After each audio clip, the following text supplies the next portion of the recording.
बाप बेटे की रुलाने वाली कहानी।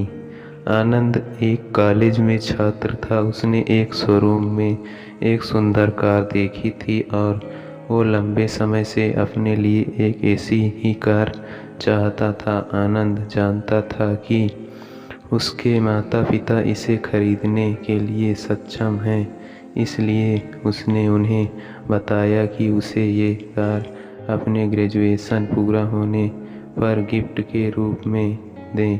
देखते ही देखते वो दिन भी आ गया और पिता ने आनंद को अपने निजी कार्यालय में बुलाया। उन्होंने उससे कहा कि मुझे तुम्हारे जैसे अच्छे बेटे पर बहुत गर्व है। उन्होंने उसे बताया कि वह उससे कितना प्यार करता है और उसे एक प्यारा रैपर से लिपटा हुआ उपहार दिया। आनंद उस उपहार छोटे से गिफ्ट के डिब्बे को देख निराश महसूस करने लगा, लेकिन वह जानने के लिए उत्सुक था कि ऐसा क्या था उस बॉक्स में। इसलिए उसने बॉक्स तुरंत खोला और उसमें एक लाल कपड़े में लिपटी भगवत गीता देखी। आप इतने अमीर हैं और आप मुझे केवल एक गीता दे रहे हैं। काफ़ी गुस्से से अपने पिता पर वो चिल्लाया और अपनी नाराज़गी और गुस्से में आकर न आओ देखा न ताओ तुरंत घर छोड़ दिया। काफ़ी साल बीत गए। आनंद अब एक सफल व्यवसायी बन गया था। वह अपने जीवन में खुश था।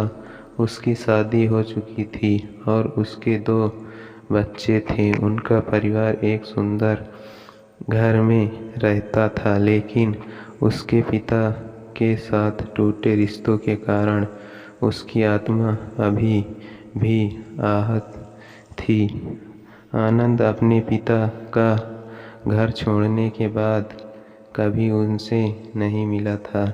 एक दिन उसे एक पत्र मिला जिसमें उसके पिता के निधन की खबर थी और साथ ही ये बताया गया था कि उन्होंने अपने जीवन भर की पूंजी अब आनंद के नाम कर गए थे। अपने पिता की सारी संपत्ति विरासत में मिली।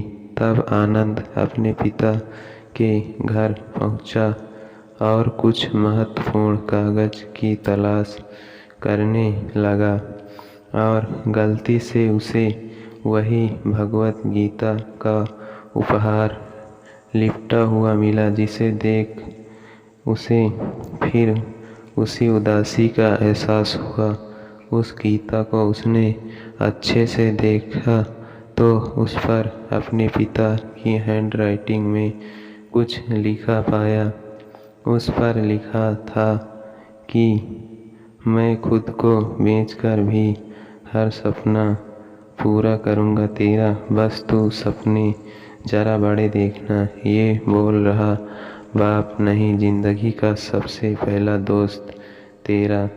ये कविता पढ़ी ही थी कि अचानक उस किताब से एक चाबी गिरी, जिसके ऊपर उसके ग्रेजुएट होने की तारीख के साथ बधाई और आई लव यू लिखा हुआ था। आनंद के सर के ऊपर से उसके पिता का साया तो पहले ही उठ चुका था और आज उसकी ज़िंदगी की सबसे बड़ी गलती के बारे में जानकर उसके पैरों के नीचे से ज़मीन भी खिसक गई। इस दिन आनंद की आंखें और रूह दोनों पछतावे के आंसू रोई। धन्यवाद।